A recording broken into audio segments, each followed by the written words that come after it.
দর্শক, শুরুতেই বলেছিলাম একজন নারী উদ্যোক্তার গল্প শোনাবো আজ, যিনি তার পারিবারিক চাহিদা মেটানোর জন্য শখ করেই একটা গাভী দিয়ে শুরু করেছিল। কিন্তু দেখেন এই সেটাতে বর্তমানে তার 5টা গাভী রয়েছে এবং সাথে 2টো বাছুরও। আপনাদের নিশ্চয়ই খুব জানতে ইচ্ছা করছে যে কিভাবে শখ থেকে বাণিজ্যিক খামারে তিনি রূপান্তর করলেন। চলেন তার সাথে পরিচয় করিয়ে দিই এবার। কেমন আছেন আপা? আলহামদুলিল্লাহ ভালো আছেন? জি ভালো আছি। ভালো লাগে যখন শুনি যে নারীরাও আসছে কৃষি কাজে পুরুষের সাথে কাঁধে কাঁধ মিলে কাজ করার জন্য। আপনার শুরুর গল্পটা শুনবো, যে ওই একটা গাভী থেকে আপনি এখন বর্তমানে আপনার তারও মনে হয় শেড আছে। হ্যাঁ, আরো অনেকগুলো গাভী আরো আপনার দুইটা রয়েছে। আছে। এটার পাশাপাশি আগে কি আপনি শুনেছি পড়াশোনা করেছেন? হ্যাঁ পড়াশোনা কতদূর করছি। করেছেন? আমি ইন্টার পর্যন্ত পড়ছি, কিন্তু বিবিএ কমপ্লিট হয় নাই। আচ্ছা, এখন কি পড়ছেন? না পড়াশোনা না, করছেন? এখন আচ্ছা, পুরোপুরি পারতেছি একদম না। ব্যবসায়ী। হ্যাঁ, আচ্ছা, এখন এগুলা নিয়ে আসি, বাচ্চা কাচ্চার সংসার এগুলা নিয়ে এখন আসি। তো এবার শুরুর গল্পটা একটু বলেন যে কিভাবে আসলে শুরু হলো, মানে বাণিজ্যিকভাবে খামার করার পরিকল্পনা কিভাবে মাথায় এলো? বাণিজ্যিক পরিকল্পনা ছিল না, আসলে শখের বশতই করা। যে পারিবারিক যে একটা দুধের প্রয়োজন আছে, এইখান থেকে শুরু, যে একটা গাভী পালি, নিজে সংসার করলাম, এখানে একটা গাভী পালি আমি একা পারবো, আর সাথে আমার একটা ভাগনা ছিল। তো ওইখান থেকে নিজে উদ্যোগ নেওয়া, যেহেতু আমি একটা পালি, যেহেতু বাচ্চাদের দুধ খাওয়ানো লাগে, ঘরেও দুধের প্রয়োজন আছে, তখন থেকে একটা কিনলাম। তখন যখন একটা কিনলাম, তখন ভাবলাম যে আমি যেহেতু একটা পালতে পারতেছি, তাহলে অবশ্যই আমি আরো একটা পারবো। আচ্ছা। এইভাবে আমি আস্তে আস্তে 6টা গাভী কিনলাম। সেখান থেকে এখন আমার আল্লাহর রহমতে এই পর্যন্ত। তাহলে শেড কতগুলো আছে এখন বর্তমানে? 3টা শেড আছে। আপা, আপনি এখন একটু বলেন আমাকে যে প্রথম যে গাভীটা আপনি কিনেছিলেন ওটা কি দেশীয় ছিল নাকি মিক্সড জাতের কোনো গাভী ছিল, বা কত টাকা দিয়ে আপনি কিনেছিলেন প্রথম দিকে? ওটা মিক্সই ছিল, যে পারিবারিক দুধের চাহিদা যেহেতু মেটানোর জন্য, তো অল্প দুধেরটাই আমি প্রথমে কিনেছিলাম। তো সেখান থেকে ওটা 4 বছরের সাথেই ছিল। ওইখান থেকে চিন্তা ভাবনা করে আমাদের দেখলাম যে যেই দুধটা দেয়, প্রায় 6 কেজির মতো দুধ দিত। সেখান থেকে দেখা গেছে আমাদের পারিবারিক চাহিদা মেটানোর পরেও আমার দুধ থাইকা যায়। তখন আমি আশেপাশে আর কি বিক্রি করলাম, দিলাম আর কি অন্যান্য জায়গা।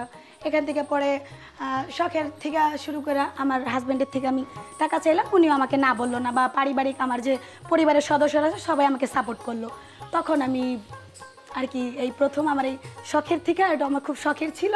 আর আমার ওই প্রথম গাভীটাই আমাকে 6টা ষাঁড় বাছুর দিয়েছে।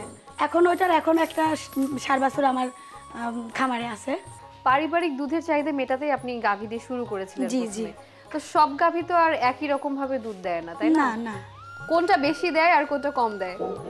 আমার এই গাভীটা বেশি দুধ দেয়। আচ্ছা, ও দেখতেও তো বেশ বড় সড়ো। হ্যাঁ, এটা বেশি দুধ দেয়। কত লিটার এখান থেকে পাওয়া যায়? 12 লিটার। 12 লিটার। হ্যাঁ। এটা কি দৈনিক? সকাল বিকাল। সকাল বিকাল মিলে? হ্যাঁ। আচ্ছা, আর সব থেকে কম দুধ পাওয়া যায় কোন কম গাভী বলতে থেকে? এটা দেশি।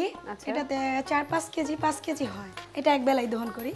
আচ্ছা আচ্ছা, তাহলে যদি গড়ে একটু হিসাব জানতে চাই যে টোটাল এখান থেকে আপনি দৈনিক কত লিটার এখান থেকে দুধ পাচ্ছেন?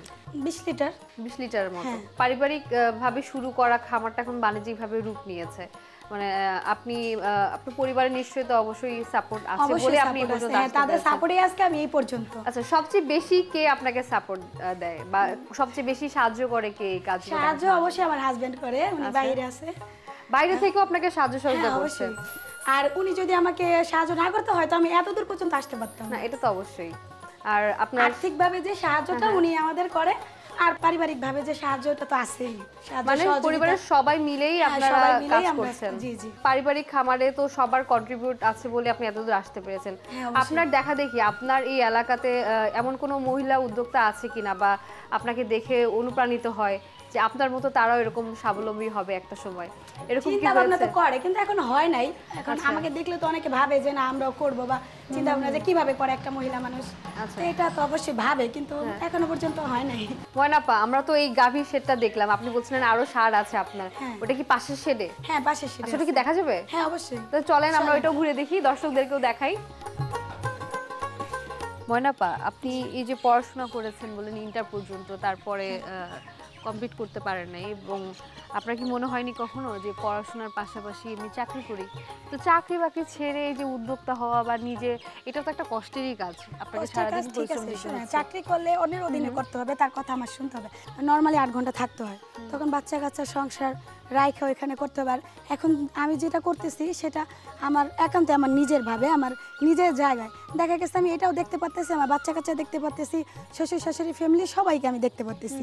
সংসার এবং কাজ দুটো আপনার পারস্পরিক একটা অনুপাতে চলছে এবং আমার মনে হয় যে আপনি আমাদের যারা দর্শক আছেন এমন অনেকেই হয়তো বা চিন্তা করে না যে চাকরি বাকরি করলে হয়তো বা সংসার সময় দিতে পারবো না, তাহলে কি করা যায়। অনেকে কিন্তু এই জন্য কোনো কাজই করে না বা দেখা যাচ্ছে বেকারই থাকে। কিন্তু আমার মনে হয় নারীদের বিশেষ করে স্বাবলম্বী হওয়াটা খুব প্রয়োজন। আমি মনে করি একটা নারী ঘরে যদি বসে না থাকে নিজে কিছু একটা করুক, কিছু একটা কইরা যে নিজেরটা নিজে চলুক নিজে, কারণ এটা তো আমার কোথাও যাওয়া লাগতেছে না কিছু করার, আমার বাসার ভিতরে আমি করতেছি, আমার আয়ত্তের ভিতরে, তা আমার বাইরে যাওয়া লাগতেছে না, সবকিছু নিয়ে ভালো থাকি। তা আমি এটা ভালো মনে করছি, কারণ চাকরি করাটা আমার কাছে ভালো লাগে নাই, এজন্য যার কারণে আমি নিজের থেকে যে নিজের একটা কিছু করার দরকার, এজন্য নিজে এটা করলাম।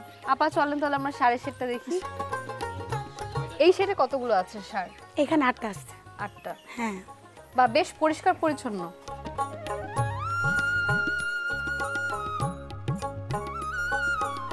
আপা এই সেটটাতে বলেন 8টা শাড়ি রয়েছে তাই তো? এগুলো কি আপনার ওই যে প্রথম যে গাভী কিনেছিলেন ওই বাছুর থেকে কি এগুলো আসছে নাকি? হ্যাঁ এখানে আছে 4টা আছে গাভীর আর 4টা আছে কেনা। হ্যাঁ। আচ্ছা আপা এই শাড়িগুলো তো একই রকম দেখতে, কিন্তু ওই সাদাটা আমার মনে হচ্ছে একটু ভিন্ন রকম, ওটা কি আলাদা জাতের? হ্যাঁ ওটা আলাদা জাতের। আচ্ছা ওটা কোন জাতের গরু? এটা মনে হয় 100% ফ্রিজিয়ান। 100% ফ্রিজিয়ান।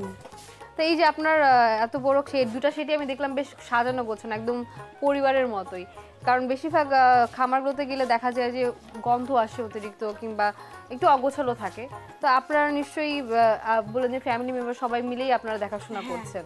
আসলে আমি আগে ঘর গোছানোর আগে আগে আমি আমার খামারটা পরিষ্কার করি। আচ্ছা ওদের নিয়ে তো আমার সময় দেওয়ার জন্য, যার জন্য আমি চাকরি নেই না, যাতে ওদেরকে আমি সময় দিতে পারি, ফ্যামিলিকে সময় দিতে পারি, এজন্য বেশিরভাগ টাইমটাই ওদের পিছনে ওয়েস্ট করা হয়। আচ্ছা তো আমরা তাহলে বলতে পারি যে আপনি একজন সফল নারী উদ্যোক্তা, তাই তো? আপনার কি মনে হয়? এখন এটা আপনারা বলবেন, দেখলেন না আপনার চোখে মুখে কিন্তু এই অভিব্যক্তিটা ফুটে উঠছে যে আসলে আপনি কতটা সুখী ওদেরকে নিয়ে এবং এভাবে এগিয়ে যেতে চান, তাই তো? হ্যাঁ অবশ্যই।